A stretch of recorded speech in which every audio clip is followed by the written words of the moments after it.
This is Dr. Chris's Radio Horror Show here on WCW in Worcester, Massachusetts, and this recorded interview is being played tonight here. We have a distinguished artist on the show with us. We have Don Paresi on the show with us, best known for Vampires and Vixens and a taste of dark illustrations that he's done in the 80s and 90s. Thank you so much for coming on the show with us, Don. Oh, thank you. I'm very excited to be here. Don, I first got acclimated to your work with the card set Vampires and Vixens, but your history as an artist goes back, what, to the early 80s into the 70s? I've done different things, various projects. I've done work for radio shows. I've done work for many different companies. I've been in graphic design. I've done work for a local newspaper, but I really didn't take a serious direction until after meeting Steve Warren from the Illustration Studio. And what can you go into a little bit of details about that? I'm not familiar with that studio. It's a local comic book studio where we do comic art, pinup art. There was a lot more call for that back in the 80s. Now it's kind of like no more of that really much in the market. He likes my pinup art. He likes my comic style art. So he decided to take me under his wing and publish me and tutor me. Where does your pinup artwork come from? Where did it originate from? What drove you to be that kind of artist? Definitely the pen and ink work that I had done in graphic design. It was more linear ink work, kind of like comic book style. That there got me interested in doing the type of stuff that interested Steve. Do you think in today's market there's still like a big demand for it? There's a lot of there's so many artists that have illuminated what you've done, and they continue to draw in this type of fantasy, very sexy style. But then a lot of people shun it as well. What's your feelings about that? Female fantasy it will never go out of style. It's been around ever since art had been published. Virgil Finlay was a pen and ink artist. I don't know, roughly back in the 50s or 60s maybe, and he had done some fantastic female fantasy work, and nobody really knows about him now, but his stuff is timeless. Very good quality work, will never go out of style. There will always be a market for it, although the comic book industry kind of got all the little guys, all this little independent companies kind of got swallowed when Marvel bought the distributor Diamond, so we don't really have a market like we used to for it, save for online. Marvel bought Diamond? What are you talking about? I thought Diamond was Yeah, independent. Diamond distributors. Yeah, they bought everybody out. Capital before the movie started. Oh, So right. out all the little guys. Yeah, Okay, yeah, so, yeah, gotcha.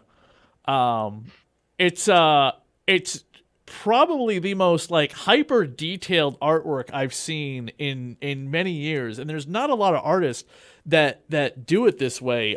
Tim Vigil comes to mind, who's also been on my show as well. But there's such a fine line art style to what you do. How long does it take to do your average piece with backgrounds and everything else? Oh, thanks. It does take a while. It's a process. You're not going to do it all in one day.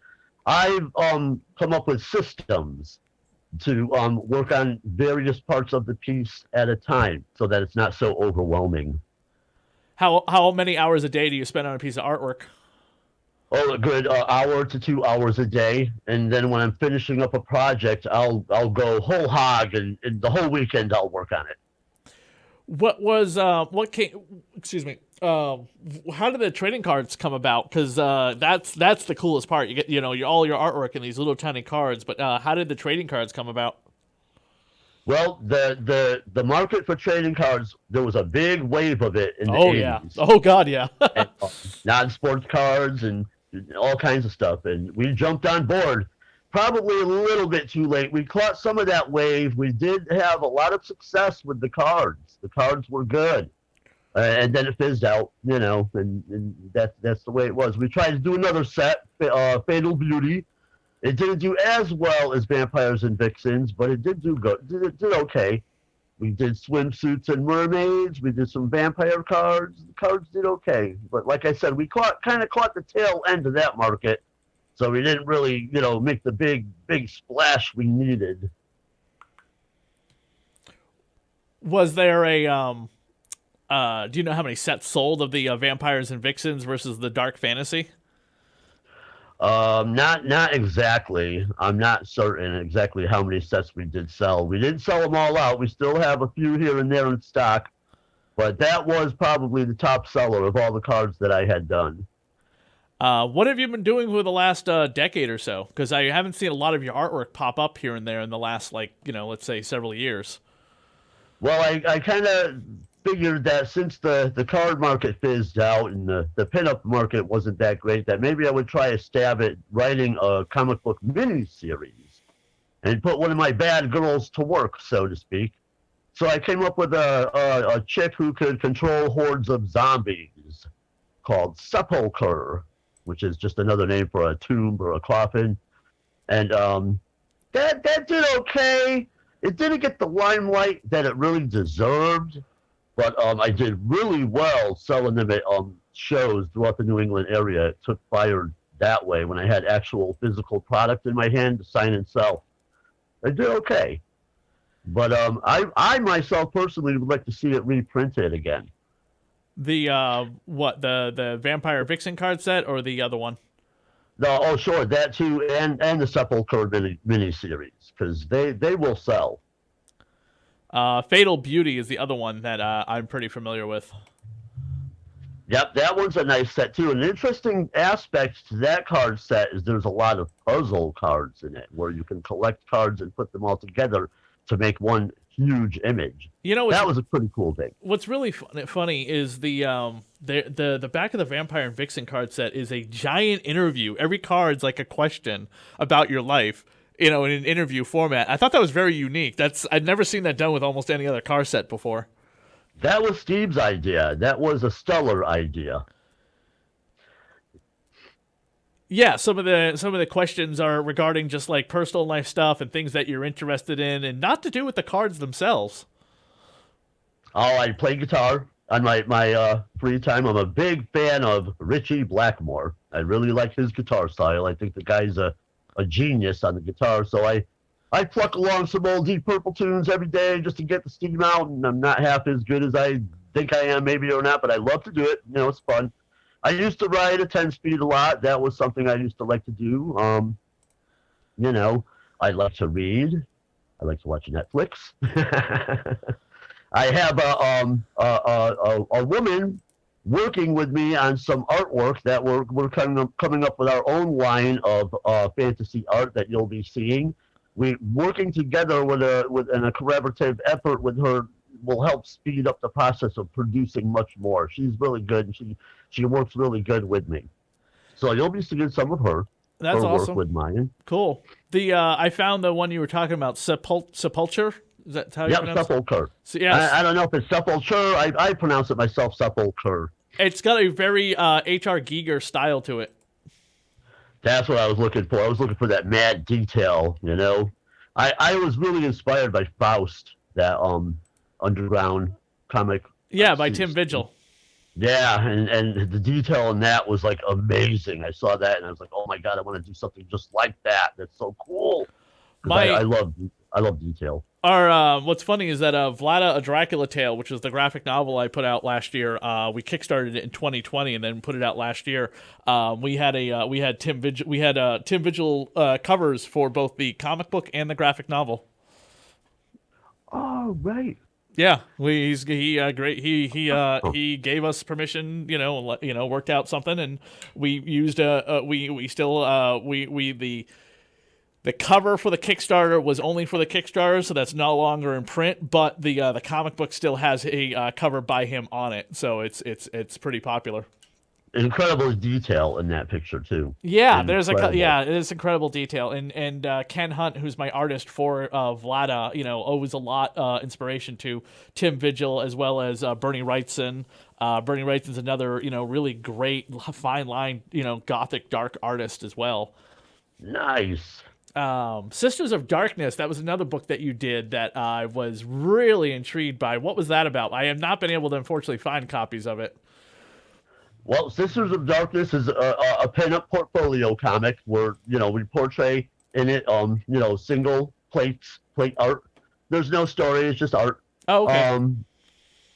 It was a lot of fun and interesting to do, and I wanted to really make them good, detailed pieces. I wanted each one to be a signature piece. Nothing gets through Steve unless it's been really, really, really polished to the best that you can do. He's very, very meticulous when it comes to quality control of what he'll publish. So I really wanted to give that my all, and I figured, well, detail was my forte. So let me work some nice detail in with these pieces, and that kind of won him over. Are you a collector of art and comics yourself? Not really. No, I find interesting things that call out to me though, and I grab them. Recently, I've been doing a lot of writing and working on publishing books, but I also want art to be integrated in with my stories. I don't want to just be a writer. I want to be a writer-artist. And Steve's been helping me out with that. We have a compilation series, Shadow Places. It's a collection of short horror stories, and it's going to be published in April. It'll be in print. It's already published now in an ebook. You can find it on Amazon. That there is also a project that we've been working on for a long time, and we're talking about doing some more pinup art as well, some more pinup books like the Sisters of Darkness. What we're talking about. I'm not 100% familiar with a lot of your writing. Mostly familiar with your artwork. What else have you written? There's a book that was published by Crossroads Press out of North Carolina. Crossroads Press published a book I wrote called Dream Quest, The Dream Quest, which is also available on Amazon. I did the cover art. I also did 3 interior black and white plates for the inside. And I wrote it, and it was a lot of fun. A lot of fun. I have a mythology I've built. I'm an old D&D dungeon master kind of guy, so I do a lot of that kind of orchestrating when it comes to creating my work. I like everything to tie in. Everything has to be part of the big picture. Even my pinup art, I can kind of do something like that with Easter eggs in the pictures. You know what I'm saying? Right. Yeah. You said you played D&D. What was what's your character in D&D mostly? Well, I had a cleric as a character when I first started because I wanted something like a wizard, but I didn't want to be a magic user. I wanted to use a weapon as well. So I liked the cleric. I had a character that was a cleric, and then after that, of course, I wanted to run a dungeon module that I created myself. I just get that way, Did you ever play Vampire the Masquerade? No. Are you familiar with it? Not really, no. Back in my D&D days was a long time ago, back in the 80s. It's a, what's the best way to describe it? It's a live-action role-playing game. You create a vampire character, and it's a live-action role-playing game. Oh, okay. Interesting. I wonder how this is going to work out when that metaverse stuff starts kicking in. It's been around for what is it, 2022? It's been around for about 32 years, I believe. Wow. Nope, not really too familiar with that. I don't really have much time to play too many games. Are you Most of the time I'll feel guilty if I play games I should be working on art or something. I completely understand. When I'm doing other stuff besides, getting some writing done or following up on projects, I feel guilty. Right? I swear. I really do. I feel guilty because I'm just like, oh no, I should be writing this, or I should be getting on top of like I told you offline, we have an anthology book coming out connected to my Vlada story, and would love something from you for it. And what I mean? I got to write my own story. I can't rely on other people to submit their stories. I have to write a couple in there as myself. Sure. So I have to get on top of myself. To do some stuff with you. Yeah, and in March I said to myself, well, March is the deadline. You're gonna get your 1 or 2 stories in there and finished, and then you're gonna start getting on top of everyone else who's expressed interest to get their not by March, but like by early summer. That will be the deadline to get their stories in because I want to publish by October. October, but I set a goal for myself saying by March, Chris, by the end of March, you will have your stories finished. So all you have to do is get on top of everyone else to be like, get your stories in. And somebody's already submitted a Renfield story, in the gender swapped of Renfield, and so on and so forth. So I'm really, I'm focusing and I'm buckling down to make sure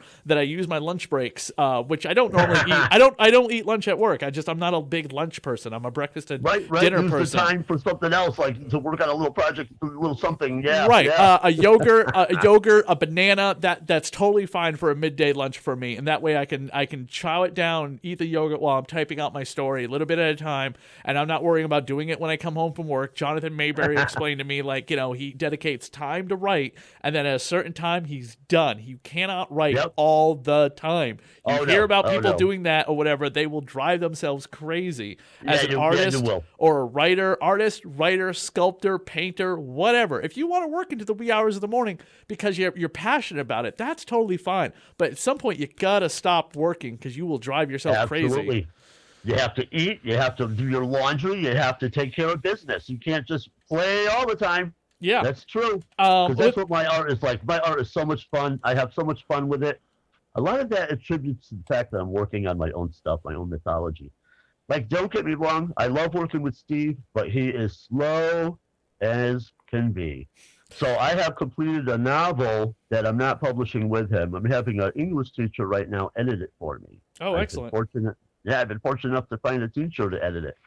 How can you do better than an English teacher, really? Right. She's editing it for me. I'm planning on publishing it out next year because this summer the collection will be my flagship for this year. But next year the novel will be hitting, and I'm going to do all kinds of promotional art, covers, inside art. I want to do a YouTube video. I want to do the whole big schmeal for the novel. That makes total sense. Yeah, an English teacher makes a lot of sense because they're the ones who are going to be correcting the students' mistakes. If they can correct students' mistakes, they should be able to correct a full-grown adult's mistakes. So I would say, with all of the beautiful-looking women that's in all your artwork, are any of them based on anyone that we would know, any kind of famous actress or model or anything like that? Do you use models when drawing? I've always been told that every single Vampires and Vixens cards, all the women in it, they all look like my ex-wife. They all have her face. It was imprinted into my head, and they all have her face. I mean, going back to H.R. Giger. I don't know how that happened, but it just come out that way. You mean going back to H.R. Geiger, his the woman that's in a lot of his artwork was his late wife.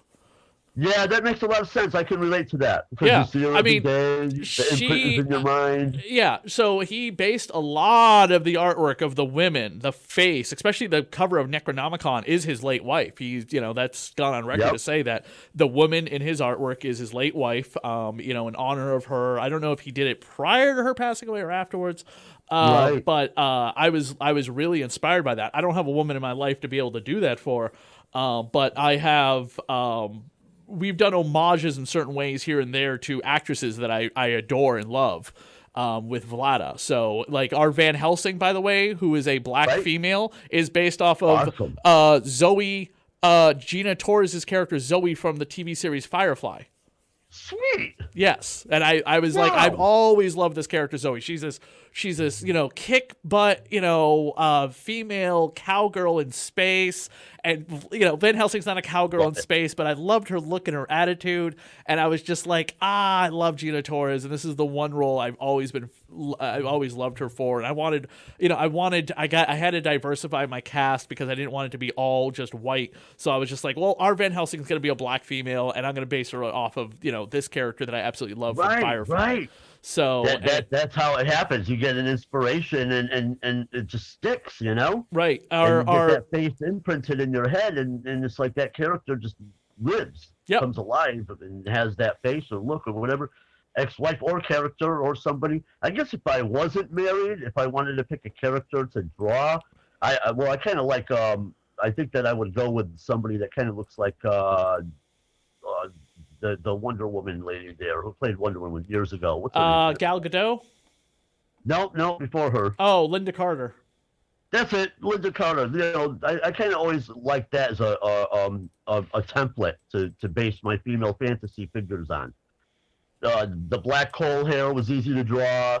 That Deja Doris, John Carter, Warlord of Mars kind Right. of people, Yeah. you A know? lot of those are a lot of those pop up in like yeah, I mean a lot of those women characters like Vampirella, Deja Thoris, Yep, yep, yep. Jungle Girl, they're all in like Dynamite, they're all owned by Dynamite Comics nowadays. Right, right. So that would have been something that I probably would have gone with. And now with Sepulchre, I noticed that she had lighter hair. Her hair wasn't black. Her hair was kind of brownish, reddish tones, wavy. I don't know where that came from. I guess I was just going for a different look, you know? Are you with the restrictions coming getting better and people will be able to go out more, are there any conventions coming up that you're going to be attending?